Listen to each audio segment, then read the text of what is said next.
Carlos Nelson with Cascade Media Group, and today we're featuring one of our urban professionals.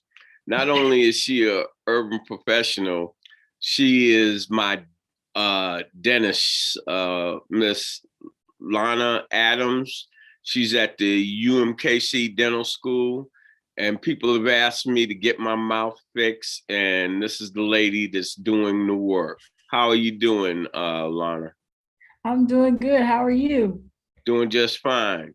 Tell our audience a little bit about yourself, where you're from, and how you got into wanting to be in the dental profession, and mention some of the mentors that were instrumental in shaping where you're going and who you are right now. All right. Well, I'm from Houston, Texas. I went to University of Houston and doing dental school at UMKC. I'm going to be the only dentist in my family so far. And let's see what made me want to go into dentistry.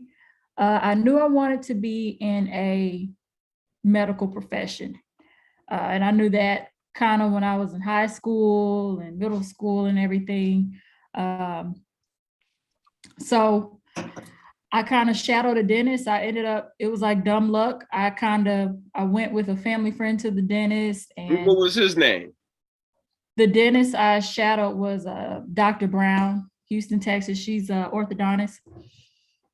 And so I shadowed her first, started working there. And then I was like, okay, I guess this is what I'll pursue. And what were you doing there? I was with a family friend, actually. I was just running errands. When you said you shadowed her and you started working there, what were you doing as you were shadowing, so that some of our high school kids might want to follow in your footsteps? Give them a little bit of detail of what was going down. Well, first off, I did the traditional shadowing, which you really don't do anything, but just kind of watch her work and be there with the patients and kind of see how the office runs, kind of look at the front office, the backside, which is where dentistry's done. And then I started working in the sterilization room where I would sterilize the instruments. So as a room would get wrapped up, you take the instruments, take it to the sterilization room, sterilize them, wrap them, things like that, and kind of prepare for the next appointment. I did a lot of that. And then I kind of. Was that a paid position? Yes, towards the end, yes. Like when I first started, maybe about 6 months, it was just shadowing. And then they hired me on for the summer between high school and college. All right, move on to what was next after that. After I did that and went to college, I ended up working for a family friend, which is also, we go to church together. Her daughter's a dentist, Dr. Phyllis Morgan. I ended up working for her as well through college, all the way kind of during my gap year between college and dental school. What were you doing with them? And that was in Houston? Yes, everything was in Houston. All right. What were you doing at that office? The same thing? Well, kind of just clerical work, just kind of looking at the business side of how that office ran. Just aside from dentistry, because, go to school, learn dentistry, but you learn nothing about or barely anything about running a business. So I kind of did that and kind of bounced around the office as well. How did you interact with the staff? Oh, I think I get along with everyone, actually. I just kind of blend in, kind of let them do what they're doing. And then if I need anything or I'll ask questions, I kind of just blend in and get along with everybody. That's just kind of how I've been and how I've been raised. So what college did you go to? University of Houston. What was that like? It was a nice experience. I was kind of trying to get through school so I can kind of get to my end goal, which is getting to dental school. U of H is like a commuter college. So it's a lot of students that already have jobs and families and things like that, and they're going back to get their degrees. But there's also a good chunk of students that are coming from high school, like I was coming from high school and going into college. So it's a blend. It's a nice blend, very diverse. So after you finished there, where did you go? After that, I worked for 2 years. I worked in Dr. Morgan's office.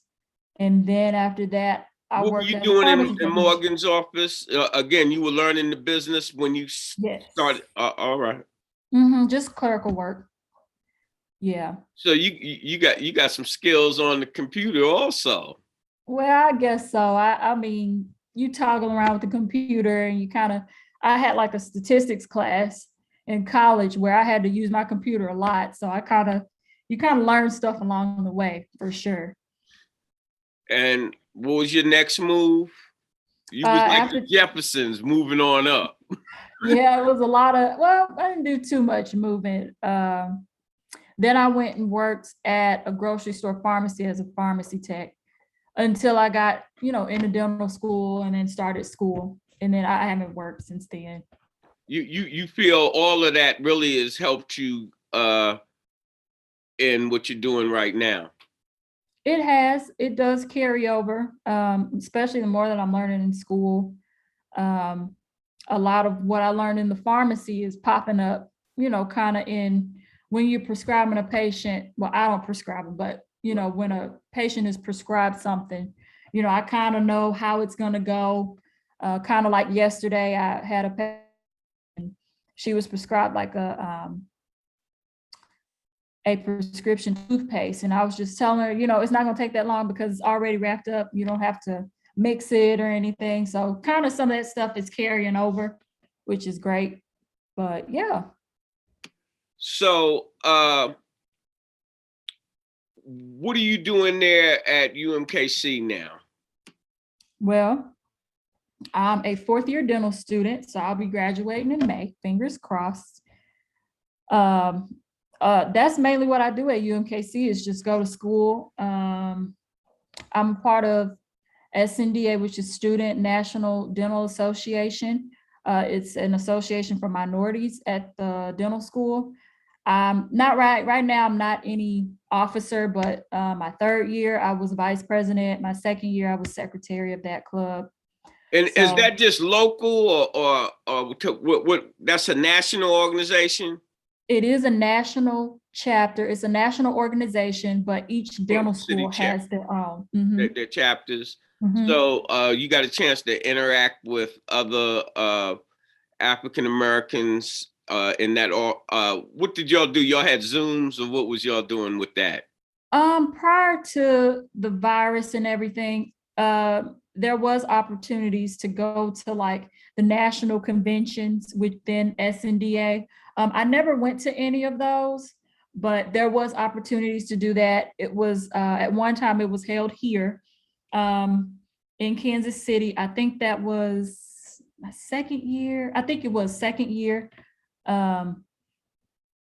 So that was held here, and that was something where you could interact. But after kind of COVID, everything kind of went virtual. Now things are starting to go back in person.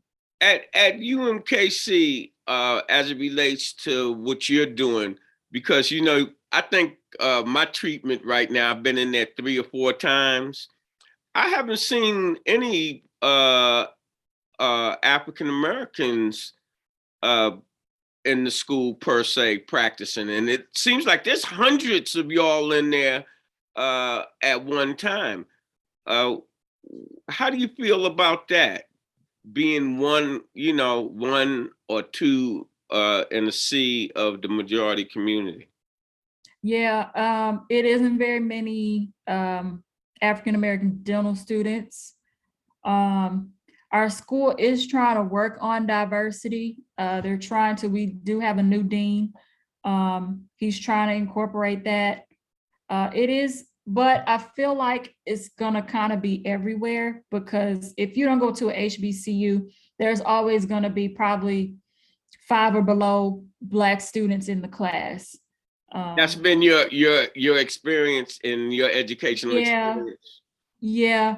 Um, like the classes under me, like our first years and second years, they're admitting more African American students, trying to admit more Hispanic students. And that's why our SNDA chapter was combined with HSDA, which is the Hispanic division of SNDA. Because we don't have very many Hispanic students either, that's students at our school. So they're trying to work on that. I think it's great that they're trying to work on that, because there's a lot of our patients that are minorities, and they come in and they aren't seeing people that's their color. And a lot of them would prefer to see a provider that's their color or just of a similar That looks, background. hold it, that looks like them, that they feel that they have something in common. Well, you know Mhm. how I am in the dental chair, but one thing I did like and really noticed about you, you had very good working relations with the professors and the people that was checking your work that you were doing on my mouth, and uh, that that's key, being able to assimilate to a degree, uh, to have, I like to say, easy working relations, and seem like all of the doctors that were working with you had high esteem for you, and you worked really well. I could tell in the voice. And Mr. Nelson is like, I call a spade, and I love that you're working on my mouth. I'm going to give a plug to Mr. Jeff Primos, who is over the business department, I believe, of the dental, who actually introduced me to you. And Jeff, we really appreciate that. Yeah. So, how does your family feel about what you're doing and being the first? My family is very, very proud. They tell me every day. And that's great, because sometimes it's like it gets so hard, you just kind of don't realize where you're at or how far you've come. But they're very, very proud. They're very ready for me to graduate and excited for me to come home and things like that. Do you I think I talked to you in the chair about, do you plan to do private practice, or do you plan to get with one of these companies, or do you plan to have you worked anything out with some of the people you did little internships with? I haven't reached out. I haven't done any of that quite yet, because I'm going to be doing a residency upon graduation. So residency, I won't be quite in the working world yet, but I'll be working in hospitals, community health centers. So I'm going to be doing that. And then after that, I don't know, wherever the wind blows. All right. Miss Adams, it was a pleasure having you on the show. And what I'd like for you to do in closing, uh, give some words of encouragement to some of our younger high school kids, and what would you say to them? I would say, really, probably what everyone else says, like the sky's the limit. Whatever you think you may want to do, you just go forward. Because when I started my journey, I had a plan A, B, and C. And I always had a backup, but you always aim for plan A. Always ask for advice. Always get wisdom from others that's been working through life longer than you. Or if you're interested in being a doctor or a lawyer or engineer or a teacher or whatever you may want to do, it's best to reach out to those people, because it makes the journey so much easier to kind of know what you're getting into. Especially if they're trying to get into medicine or dental or whatever, shadowing is very essential. And just kind of putting yourself out there but don't give up, no matter if you're in a minority, a majority, whatever. Everybody has a chance to reach the goal that they set for themselves. I So like that. And as we always close, when you invest in your community, you're really just investing in yourself. Good night. Program is brought to you by the Kansas City Business Association.